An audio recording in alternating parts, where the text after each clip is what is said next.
नाज़रीन, Sindh TV news ऐलानियल 5 December ते सकाफ़ती ॾींहुं इल्म पिरायसियुनि सवारियो जे सिरे हेठि मल्हाइण जे ऐलान खां बाद में जेके सकाफ़ती रंग आहिनि उहे निखरी पिया आहिनि। खानपुर उर्दू प्राइमरी स्कूल में सकाफ़ती तक़रीब मुनक़िद कई वई। अचो त हिते तक़रीब में मौजूदु उस्तादनि शागिर्दनि सां ॻाल्हि ॿोल कयूं त सकाफ़ती ॾींहुं कीअं पिया मल्हाइनि। सकाफ़ती ॾींहुं जेको इल्म परायो ऐं सिंध सवारियो जे उनवान सां मल्हायो पियो वञे, उन जी तयारियूं थी रहियूं आहिनि। अॼु असांजे उर्दू स्कूल में बि इहो ॾियारो वॾे जोश ऐं जज़्बे सां मल्हायो पियो वञे।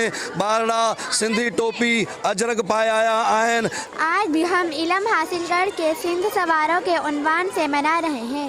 प्यारे बच्चों, सिंधी अजरक टोपी हमारी सकाफत और हमारी शान है। किस्मी किस्मी पन बनाया गुलकुल में बात कहीं गुलजार जोड़ा साई सब जिनसा उपदी थोड़ी नजर करो सज चंडी पंड नया डरियो सूटी तारन सिंधी कुता जोड़ा साई सब जिनसा।